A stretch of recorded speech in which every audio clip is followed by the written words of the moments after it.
It seems like everyone talks about how to make a bunch of money. Everyone always talks about here's the new strategy to make more money, bring in more income, bring in more revenue, close more sales. But not enough people talk about what to actually do with the money once you make it. And I've run in trouble myself a few times where we've had really great months and then all of a sudden we have nothing left over, or we've had a really big launch and after affiliates were paid and money was paid out and ad spend, there really wasn't much left over.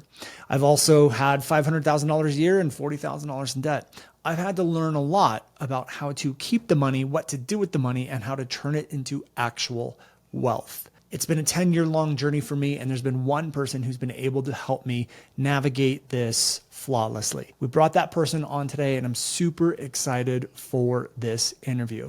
It's tough. We're in a space, this course creator program, service provider space, where the business model looks differently than a lot of different business models. You know, we might have 1 month where we had an amazing launch and there's high expenses and high revenue, and 1 month where there's not. A lot of CPAs, accountants, and even financial advisors aren't used to that sort of flow of money. And so it's hard to find CPAs. It's hard to find financial advisors. It's hard to find people who know what they're doing and also understand the business model. But today's guest gets all of that. And I'm super excited for this interview to show you how to take the money machine, AKA your business, and build a wealth machine off of it. So if you're ready, well, keep on listening. Hi, I'm Brandon Lucero, and you're about to experience the new way to thrive in business, entrepreneurship, and life by leaning into who you are, what you love, and standing up for what you want to create. Get ready, because this is where we go against the grain, say no to outdated society norms, and we say yes to change in order to create a happier, more fulfilled world. Welcome to the New Generation Entrepreneur Podcast.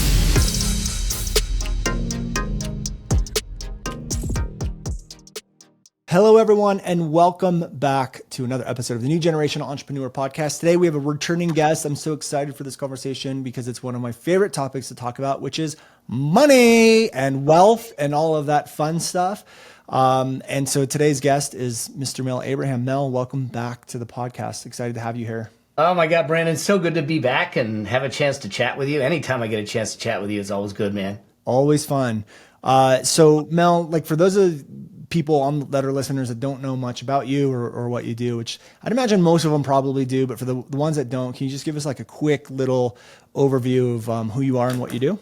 Yeah, so I'm a CPA by education, but I've been an entrepreneur. I'd like to say since 11 years old, the first time I did anything for money. But primarily focusing on helping entrepreneurs build their businesses, have an impact, but more importantly, make sure that they build wealth enough that they have financial freedom. They have a life of choice, a life that they get to live instead of they have to live. Yeah. I understand why that's important just in my own journey, but why is that so important in nowadays? The other side of it is for me to sit back and say, I think we ought to be measuring the amount of richness in our life by the time we control versus the dollars we have. Because the reason we want the wealth is not because we want a big bank account. It's because we want to be able to choose. We want to be able to decide, I want to go to work, or I want to do this, or I want to take a vacation, or I want to get behind this movement, or I want to take care of my spouse, or I need to take care of someone who's sick or ill, or I just want to give something to someone. And to be able to have that ability to choose without dealing with, can I do it? How do I do it? Is really important. Right. And then the other thing I think is when you create what I would say is a self-sustaining money machine, whatever that's going on in the economy, all the uncertainty, all the media, we got recession, we don't have recession. The stock market drops 20%. It doesn't have to affect you because you've put something in place and you've got a plan in place that actually allows you to navigate and just stay in the game and know that you're good. Yeah. And I think as entrepreneurs, it's incredibly important because we don't have a lot of the things that other people might have, like We don't have 401ks or retirement plans, and we don't have a company paying for our benefits and health stuff. We don't have, like, we just don't have a lot of that stuff. So the responsibility falls on us. And even like putting money into a 401k, I don't think is necessarily the best thing in the world, but it's just an example. It's like an example of, like, as an entrepreneur, everything is on our shoulders and we have to take responsibility for that, including our wealth. Otherwise, you're just going to be working forever. Well, I think you're hitting a big nail on the head, because there was a time in our world where we had these things called pensions, where you'd work for a company, and then when you retired, you would get lifelong income. Yeah. And then they did away with that because they got too expensive. People were living way too long. Okay. And so they're living too long, and they go, wait, the math isn't going to work out. It's kind of like our Social Security system. Okay. Yeah. So what happened is they dumped the responsibility of having and creating a lifetime income stream once you retire in everyone's laps. But they never gave us the tools, the tactics, the strategies, the principles to equip us and empower us and educate us so we actually could do it. Right. And what we're finding is that people are getting to the later years and they can't retire. They don't have enough. They can't pay medical bills. They're struggling. And so they become one of those that sit back and say, I'm just going to work the rest of my life. And so we actually have a responsibility now to create our own lifetime income stream beyond our working years. Yeah. And once we take that on, we can build it, we can do it, and then we can allow ourselves the peace of mind as we grow through it. Yeah. And if people aren't taking this into consideration, even like, I know your philosophy on this. It's like, even if you're not making a lot, you still need to get into like the habits and the behaviors. But if we don't do this, what are some of the things that can happen? And I'll just give my own story as one of the examples. Most people know the story, but back in 2018, like, we'd finished the year out in $500,000 in revenue. 3 months later, I was $40,000 in debt. Like, I got revenue stopped. I got hit with taxes, expenses kept going. And that's when I really reached out to you, and you've like helped me since then build more wealth and do a lot of, put a lot of things in place and build myself out of it. But what are some of those big problems that people can run into? Is it like money in, money out sort of mentality, or experience inside of the business? Like, what are some of the issues if you don't put these things in place, are you going to start to experience? I think the first thing you're going to experience is this idea of financial stress. There's statistically studies that show that the majority of our workforce is stressed financially. They don't feel a level of financial security. But you think about it. If I'm totally stressed at work, how productive am I? How focused am I? How good quality is my work? And then you bring that home. And money issues are the number 2 cause of divorce behind infidelity. It's a strain on a relationship if we're not careful. And then you, notwithstanding, okay, all of a sudden you want to have kids or you want to raise a family.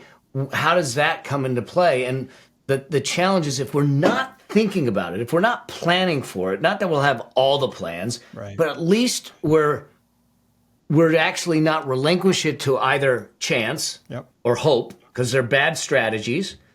And we're taking control of it and saying, look, I may not make it 100% there, but at least I got 75% further than I would have if I didn't do it at all. Yeah. And that's the thing that to me, when we talk about money and wealth, we cannot separate it from life. It is about the quality of life that we live that's important, that comes from it, and that it gives you. Your ability, I see it all the time, to be out there with your kids is that time is irreplaceable. Right.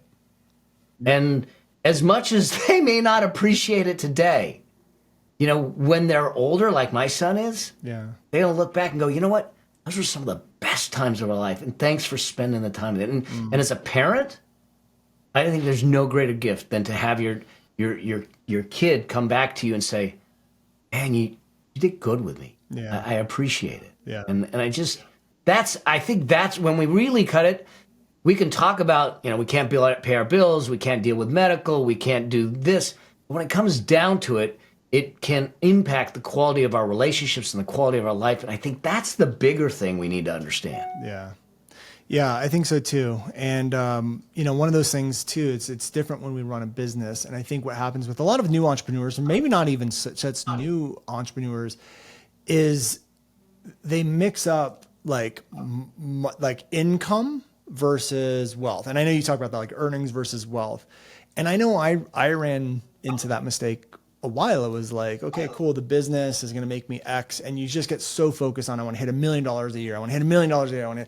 But then like, if you're not careful, you're making $1 million, but you're also spending $1 million, and then you're still at zero. And if you don't have those right things in place, or the investments or whatever, you're gonna get yourself in trouble. And what I love about you and your philosophy is being an entrepreneur. You get it. You get the quality of life. You get the earnings. You get the revenue. You get the profit loss statements. You get the wealth. You understand it all. Most people don't, especially in this space when you're doing launches and big money coming in, out 1 month it's this, that. Most people and CPAs and accountants, they don't understand any of that stuff. And so I remember, actually, real quick story before we move on to the next piece, but I remember when I had built like the first $100,000 inside of my business, it was $100,000 a year. And I was like, cool, I have $100,000 a year salary. And I remember going like, what the fuck? I don't have $100,000 a year. I'm like, this is unbelievable. I worked so hard to produce $100,000 in sales. And I'm like, but then I have to like only take a salary from that. I'm like, this is impossible to build a business to give myself and I didn't have anything in place. So what are kind of the first steps? And maybe start with explaining the difference between earnings and wealth. And then what are the first steps that people can start to take to like put a lot of these things in place? So first things first, I didn't have this right. I screwed it up because I was just running and working hard until I realized how much being able to control time was important, because I was a single full-time dad, and Jeremy literally drew a picture of me at 6 years old that showed me in front of computer screens and phones, and he didn't see us having fun. And I thought, oh my God, I have to learn how to do business and money differently. And that was the catalyst. That was the kind of the pivot point. And so I looked at it and I said, what is it that is important to start driving not only sales, but more importantly, cash flow? The business was created. We come to it thinking, I'm going to have control. I'm going to have freedom. I'm going to do what I want to do. And that's why I'm going into business. We have this like fairy tale perspective. But the reality is that nothing's further from the truth. It is a lot of hard work. But the good news is if you're doing what you love, you don't care about the hard work. You'll work it hard. But when you understand that the business was never meant to give you freedom, it was never meant to build wealth. It was simply meant to have an impact, give a solution to people, and create a cash flow stream. Then you realize that there's a second piece of the equation. Yeah. So your business is what I call your earnings machine. Mm-hmm. Now that earnings machine is going to give you cash out, hopefully, because you're not spending all of it. Right. And now you use that cash to build the other machine, which is called the money machine. We actually have to have both. Yeah.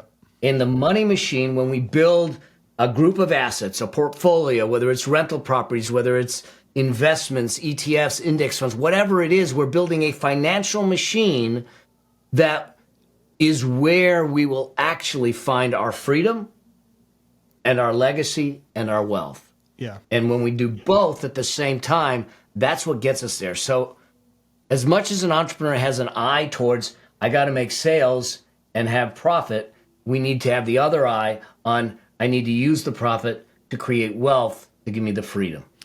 Yeah. And the thing I like about you is you're not like, you look at people like Dave Ramsey, or it's the only person I can think of. It's like, no debt, none of this, like, don't do these frivolous things. You're kind of like, no, enjoy, but also build at the same time. And I remember the piece of advice you gave me, because I mean, I had struggled with money my entire life and been broke for a lot of years, and then finally started to make some money, and I'd saved up about $200,000 back in, I think, right after the 2018 like fiasco. And then we were thinking about buying a house. I didn't have the 20% down. I did, but I didn't want to spend all my money for the 20%. So I was like, dude, is this stupid? I'm going to be paying PMI. And the first thing out of your mouth is like, imagine the happiness of like your wife and your kids and your own home. And like, and you're like, make the decision off of that. And I'm like, okay, I did it.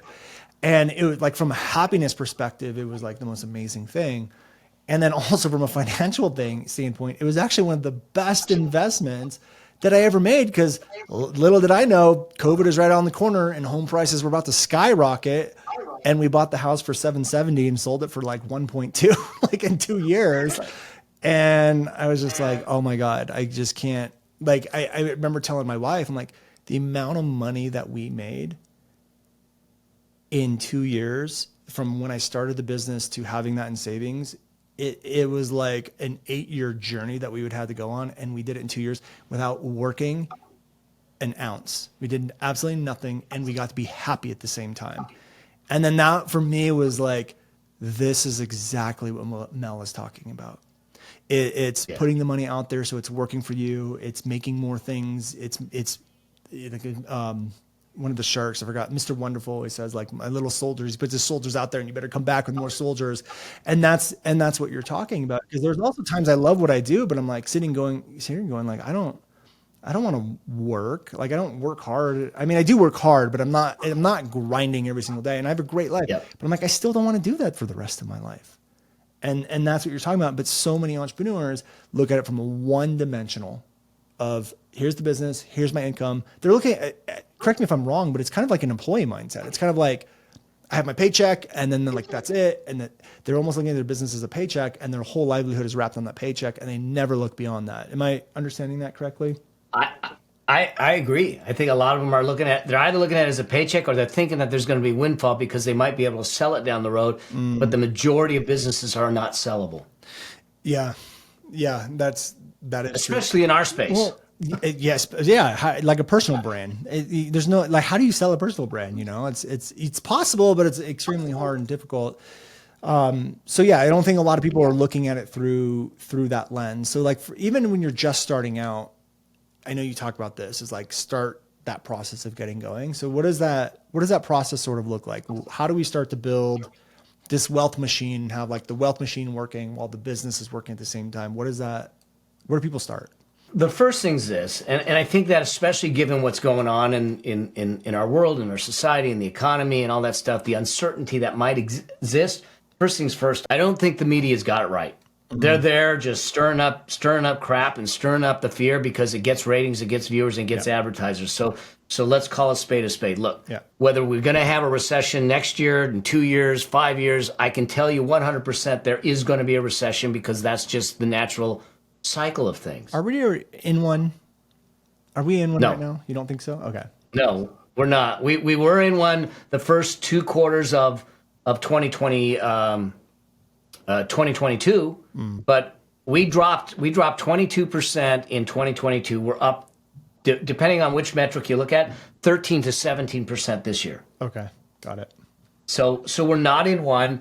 The inflation has dropped. It's not where the Feds want it, so they're going to increase interest rates again. They said they'll keep interest rates high until the end of 2024 in the foreseeable future. So as you start to think about wealth and everything, I just told someone on a live show that I was doing this morning, I said, there's 3 priorities I want you to have, and then we'll talk about the machine a little bit. The first priority is your income. Mm-hmm. Okay. Making sure that you have security in your income streams, and part of that might be multiple income streams, but also making sure that, how do you secure the income streams? Well, you don't secure it by asking for more money. You secure it by making sure you're giving the utmost value with distinction out in the marketplace.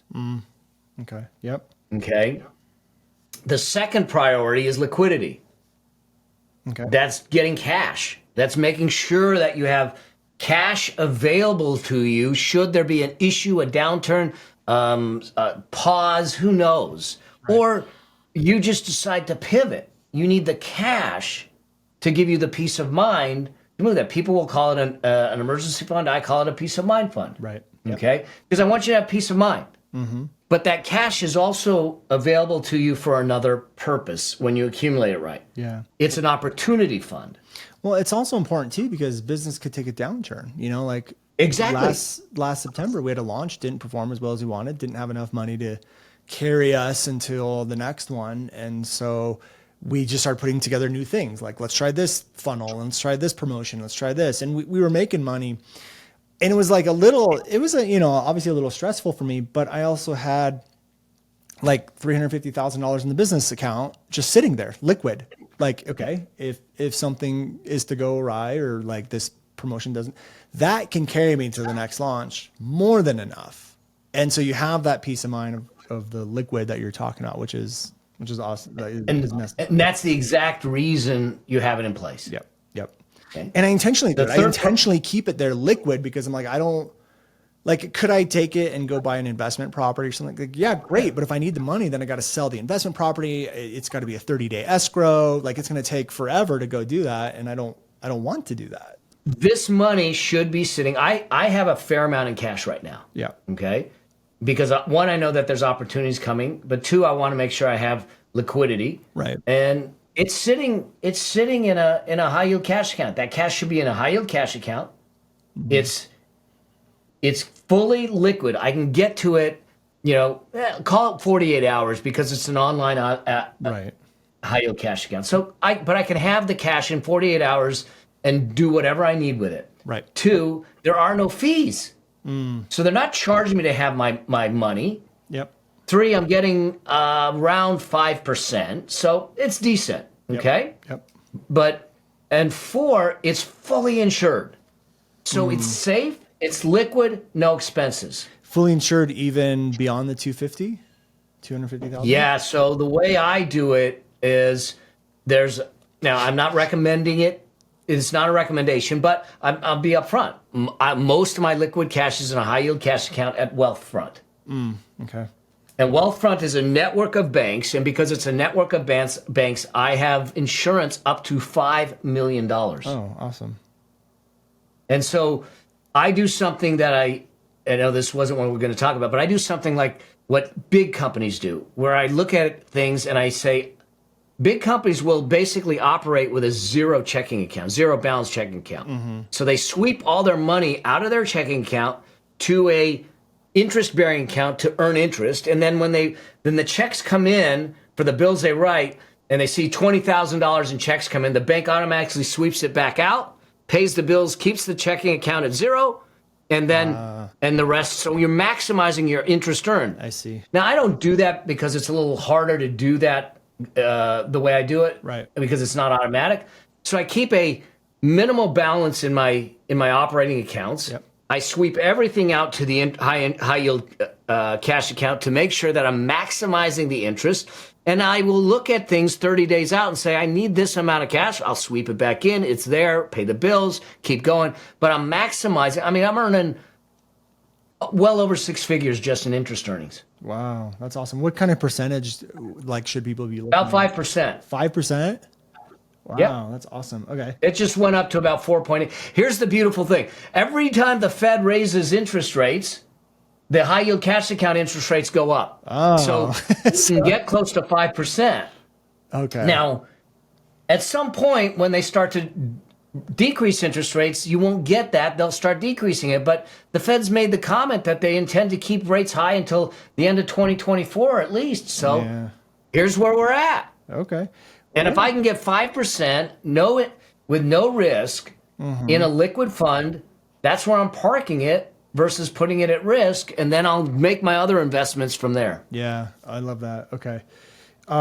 So we talked about income, liquidity. Now, my question to you is there's probably people listening that are like, great, cool. You guys are talking big numbers. I don't have big numbers. Like, I'm just barely paying the bills. Is this something they should be focusing on as well? What is your kind of philosophy on that? Yeah. So the definitive answer is yes. Okay. This may be, this can be confronting when I say this to people, but no one that's listening or watching has any money issues. They don't. What they have is money symptoms. And they're symptoms of choices, they're symptoms of decisions, they're symptoms of behaviors from the past. And why it's confronting is people go, "Oh, you're blaming me." I said, "No, I'm not. I'm actually empowering you to be responsible, because if it is symptoms of choices and behaviors, how about we change the choices and behaviors, and now we change the result." So that being said, wealth creation is a behavior that we need to nurture, no different than walking or tying our shoes. Yeah. And so that's why I say, even if you're sitting back and saying, "I can barely afford $5 or $10, great. Start with $5 or $10. Because what you're doing is you're exercising the muscles. When we go to the gym the first time, you walk into the gym the first time, you don't slap 45-pound plates on a bar and lay down and think you're gonna bench press it, you're gonna crush your chest. You start, nothing wrong with them. You go over to the little chrome weights and you start to exercise the muscle to get it used to it. Right. So even if you're sitting back and saying, "I can only afford $5 or $10, start with $5 or $10. And that stay in the game. I think the point of this too is all of it adds up over time. You know, like when Jacqueline and I were broke, we had set up an account for Will, our son, and it was just $20 a month. You know, it's just $20 a month. Yep. And like we were at a point where $20 like you could feel the difference of $20. Like you someone gave you $20, like, whoa, okay, cool. We can like maybe go out to eat or something. So what we do is instead of going out to eat one night or, you know, whatever, we would go to like Olive Garden. Usually was our place of choice back then. Well, you get all the breadsticks and salad. Yeah, what the heck? exactly. It was like, especially when they had the all you can eat pasta nights and all that stuff. So we'd go there. But it was like, okay, let's just not go there. Let's just cook spaghetti at home. It's like $1 for a pound of spaghetti, and we just heat it up, and now we can put $20. We actually forgot that we had even set that up for Will, and we checked like a couple of years ago. I forgot how old he was, but it was like $6,000 were in this account, and we had completely forgot that we had even set it up, and we set it up when we were broke, and then boom, it's 6,000. And that's not even what you're talking. It's not even like a high yield interest account. It's just a normal savings account. So there's barely any interest on it. But that's just what we were able to save with just $20 a month, just within a few years because of that. You know, and I think maybe at some point we raise it up to 50, but still, again, $50 a month is not a terrible amount of money. Like you probably pay more for your cell phone bill than that. When Emily, my first granddaughter was born, someone asked me, "What are you going to do for her?" And I said, $500 when she's born, $25 a week, $100 a month. Yeah, that's it.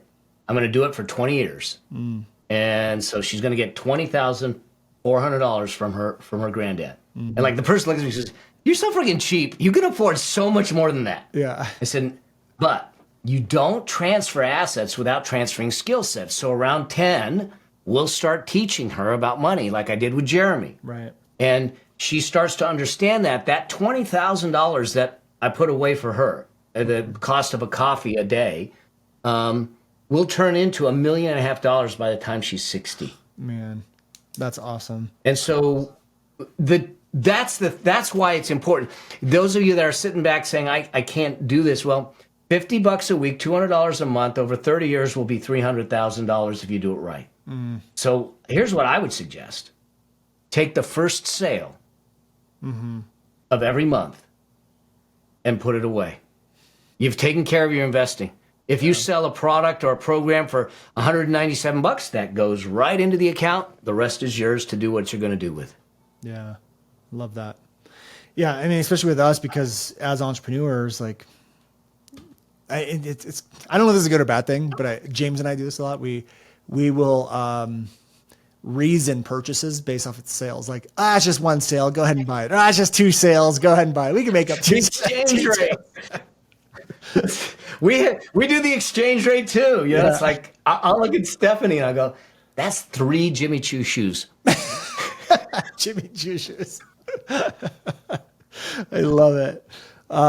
Now, so my next question to you on that was like, when did you introduce this to Jeremy? Because I forget, I think I was talking to Rachel, who is our COO, and we were talking about kids and raising them. And I was like, I don't know when to introduce this to my kids, because my kids are 9, 6, and 3. But a perfect example is we were at dinner the other night, and my kids were getting out of hand. And so I was just like, all right, guys, let's play a game. And I said, if you guys can, I'm going to come up with one number between 1 and 100. And I in my head, I was like, okay, it's 59. I wrote it down on a piece of paper. I said, if you guys get one guess. If you get it, I'll give you $100.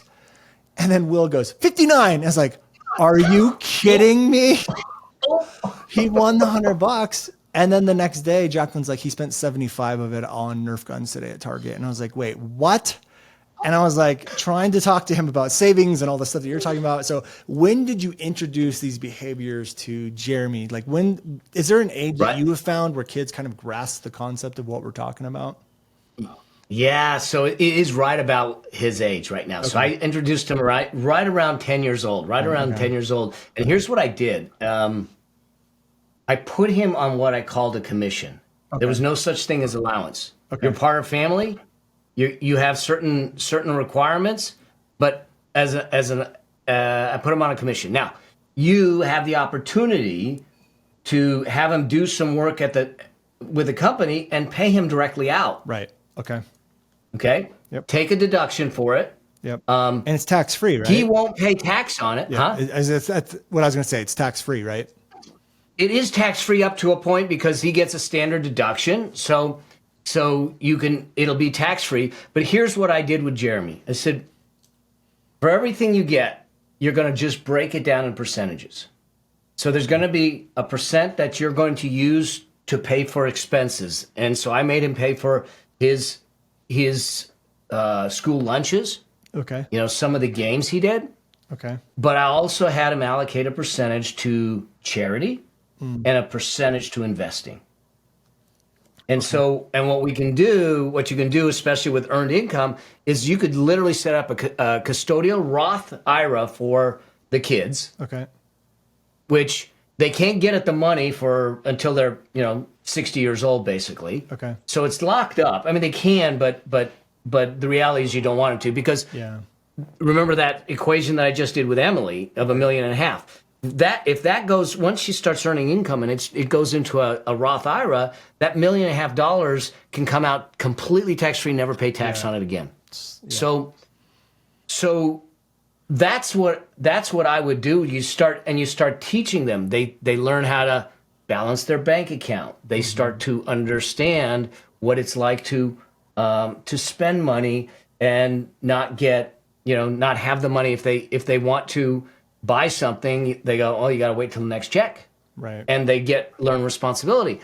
So the other thing that I did with him as he got older, and even with the Roth contribution, is I said, kind of like an employer, if you put $1,000 in there, I will match it 50 cents on the dollar. Yeah. So I gave a match. When it came time for him to get his first car, I said, I will match your down payment. So if you save $0, I give $0. You save $1,000, I give $1,000. So there was skin in the game and there was incentive, but it was a way to have. And I think the bigger thing is what it did is it allowed us to have conversations around it that were different. Right. Yep. And I brought him to my wealth advisor meetings at least one a year. Okay.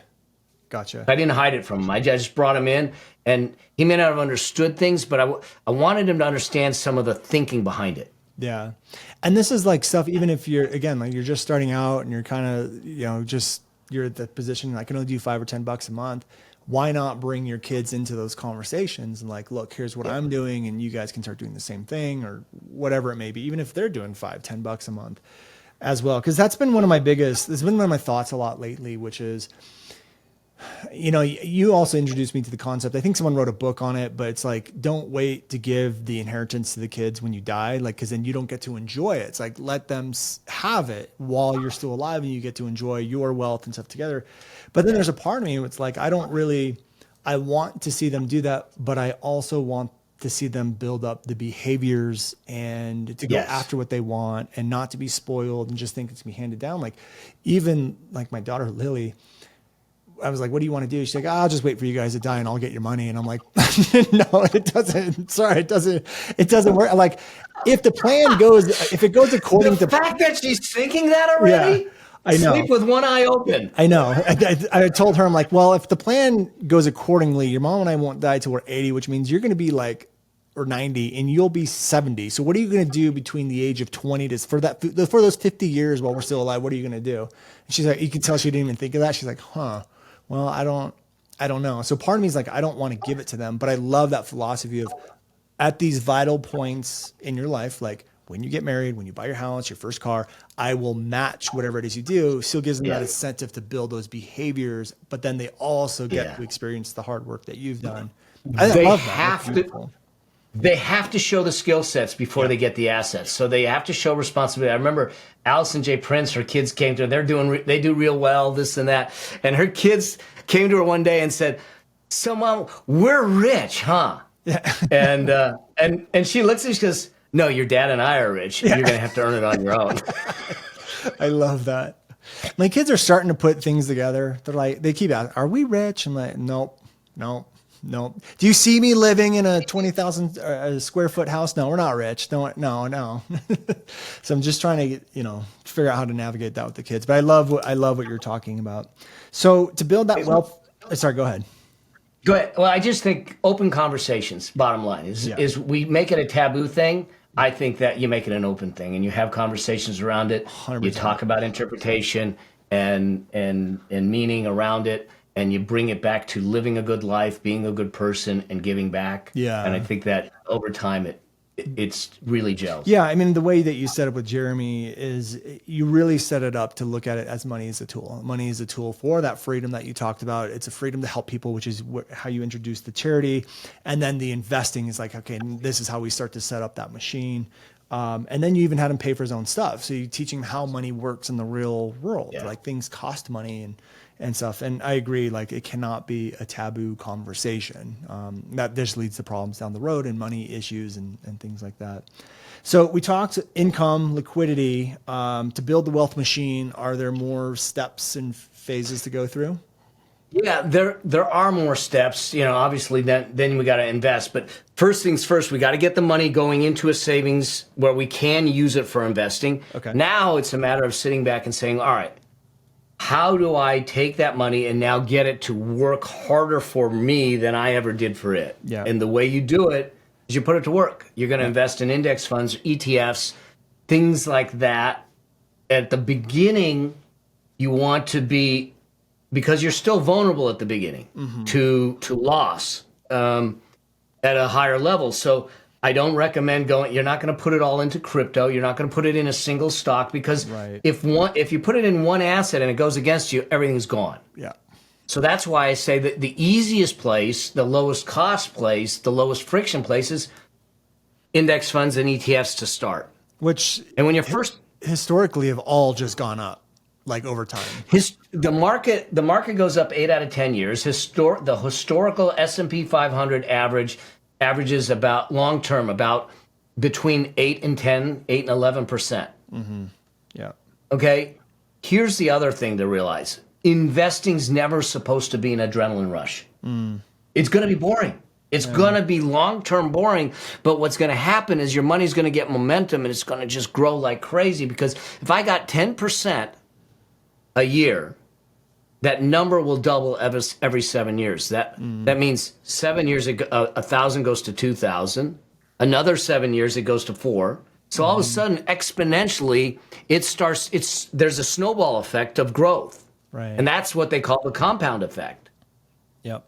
And the problem is that early on, it doesn't look like you're making very much headway. No. It's what I call the wealth flat line. And so you're not growing much, and you think, Mel's telling me to do this, and all I made was $67. This is stupid. and what do? You get out of the game, and you're not growing. Right. But what happens is that when you eat up that flat line, which takes a bit of time, all of a sudden the money starts growing on yourself. The fact is that, when you have the asset or the machine running, it's going to generate more income than you can from earnings. Right. And that's what's happened with me. If you ever need the money, you turn on the machine, it's spitting it out like an ATM, but you're not draining it, you're not selling it, you're not downsizing it. It's like a crop that you shave, you eat, it grows back the next season. Yeah. That makes a lot of sense. And then is that for you personally, or is your advice or recommendation, like when you start making bigger purchases that are maybe toys or things like that, like a lot of that sort of those purchases come from not your income machine, but they come from the wealth machine. Is that correct? They'll come from the wealth machine, but here's the way I try to get my entrepreneurs to look at it: is to sit back and look at it and say, instead of can I afford it, how can I make it affordable? In other words, I'm going to look for a way that if I want to buy something that is a luxury or more of a use asset instead of an asset that's going to grow, Right. then I'm going to say, is there a way that I can get something else to pay for it without my effort? Yeah. And you go, yeah, I invest in this. It generates this much cash flow. It pays for this. Great. I'm good. Yeah. Makes sense. And it's a beautiful thing about being an entrepreneur. Like I remember there was a while ago, I was like, well, I kind of want to buy a house in Sedona. I don't really want to take money out, and I'm like, maybe I should just do a mastermind for a year and just like help a lot of people and make enough for the down payment. I didn't end up doing it, but having that flexibility or option even available to you is just an awesome thing, because it's so different. It's like, what can I do to create this versus how do I save boringly, like Dave Ramsey tells us to do, for 1.5 million years before I could finally do anything with my life, you know? This is the beautiful thing. People ask, why do I like to work with entrepreneurs? Mostly, I work with everyone, but I tend to work with a lot of entrepreneurs, is because of that. Dave Ramsey has, and love him, he's done some really great work in the world. Right. Dave Ramsey helps people dig out of holes. Right. He helps them dig out of holes. My job isn't to dig, I'll help you dig out of the hole, but my job really is about helping you build the mountain. Yeah. And so because you can't cut your way to wealth. I mean, you can cut as expenses, but it's not going to make you wealthy. It's not going to give you the financial wealth that you want. And so there's two sides of the equation: the money going out and the money coming in. Entrepreneurs have the ease of controlling both. Yeah. And that's why it's nice, is that if you came to me and say, Mel, I want to buy this thing and it's too much, I go, great, let's talk about your business side so we can find a strategy to generate additional revenue so we can make it happen. Yeah, and that's what I love about you too, is you're focusing on increasing the income of the entrepreneur, which then feeds the wealth machine, which is awesome. Yeah. And then you also talk about this thing with, like, which I think is great with launching, is like the leapfrog investing, where it's like you do a launch, instead of doing the like $200 a month, it's like, okay, cool, now I can just put like a 10 grand lump sum in, and we get that option and available too. Like you start talking to like a traditional wealth advisor, whatever, they have no idea what you're even talking about. And I remember you came on one time and was talking to my CPA. I was a brand new CPA. I was like, well, can you mind just hopping on this call with me and just seeing what she has to say? And she's like, yeah, you're going to owe $200,000 this quarter in taxes. And I'm like, wait, what? And she's like, yeah, based on revenue. And then I had no idea what was going on. She had no idea what was going on. You step in, you're like, all right, let me explain what's happening here. You probably saw Brandon's launch in September, big burst, and you just carried that revenue all the way through. He's going to do that every month. And she's like, yeah, that's exactly what we did. And you're like, no, that's not how the business model works. Like subtract. And she's like, oh, okay, you're going to owe like 10 grand. I'm like, yeah, that's much better. Yeah. You were freaking out. I was like, what? $200,000 for one quarter? Oh my God. Yeah, it was pretty nuts. But okay, so let's go back. So we got income, liquidity. You started talking about like index funds and EFTs are the first plays. Where do we go from there? So now at some point you will get a critical mass of assets that's going to allow you to run. Actually, I'm going to step back for a moment. I think that the first thing that we need to do, and this is what I do with everyone, and I got tactical sooner, is to figure out what you want your life to look like. Yeah. We need to know what the trajectory and the target is, because that desire, that target, that plan is what's going to inform a plan. Yeah. The plan's going to inform the assets and the actions, and so we need to create a plan based upon your vision. I want people to think not in years, but in decades. Yeah. And when we think in decades, we say, all right, 10 years from now, where do I want to be? Yeah. That now allows me to say 5 years from now, I need to be here. A year from now, I need to be here. Now I can break it down into 90-day sprints, and I can start moving myself forward towards a target and a plan that's in place that informs us. And at that point, now you're sitting back and saying, I got to build this machine. You're going to build a machine on 3 different types of assets. One is asset-based income. This is rental properties, Okay. real estate. And you'll see that as I talk about these, what you're doing is you're removing more of yourself from it. So instead of it being passive, it's leveraged. In other words, you get more of your time back. Yeah. So the first is asset-based. I can rent equipment, I can rent real estate, I can do Airbnb, I can do all of that. Right. Okay. It requires some time, but it doesn't require the same amount of time as a personal brand. Right. Yep. The second one above that is residual income. Okay. My book. In fact, my publisher for my first book is sending me another check on royalties.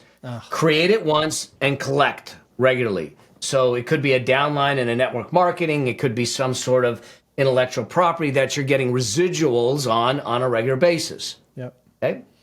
Which And you the can- third you is can do in portfolio. a course-based business. Like one of our programs we had a while ago, someone just bought it or not bought it, but like we partnered up and it just, I don't know what the right word is. Licensed, I guess is the right word to that. Yeah, you license it. Yeah. Yeah. And I get a residual. Like here's our sales, here's your check. Boom. I don't do anything for it. So you can totally do that.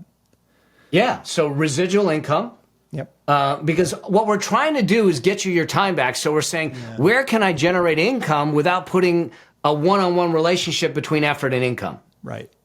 And then that third space is portfolio. That's stocks, bonds, ETFs, index funds, annuities, things like that, which is a lot of securities, if you will.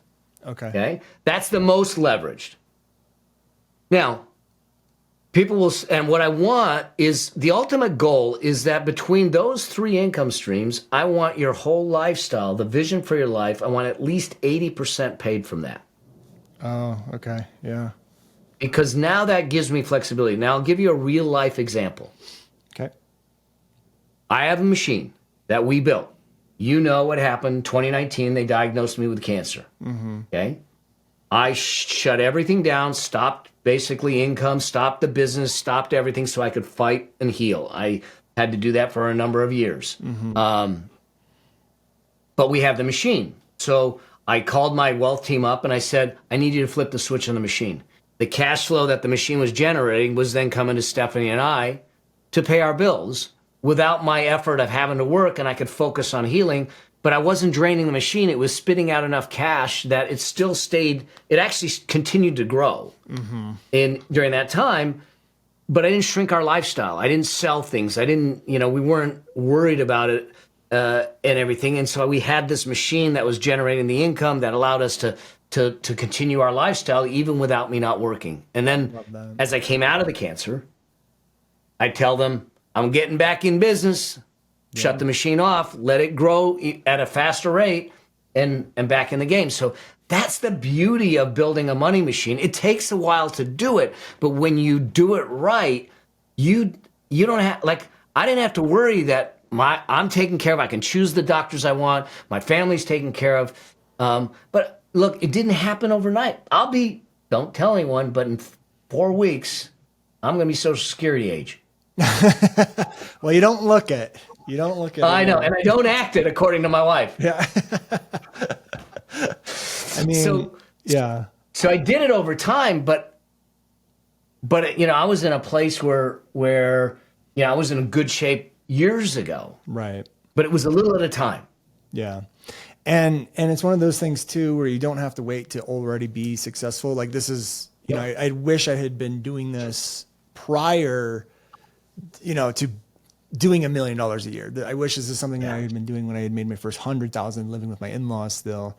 Obviously we're like in our journey now and doing great, but this is something you can do anytime. So Mel, I know you have a training coming up that we want to run people through to start setting this up. Again, it doesn't matter what level you're at. You could be just starting out. You could be at your first 100, 200, 7 figures, whatever it is, but there's a way to do this.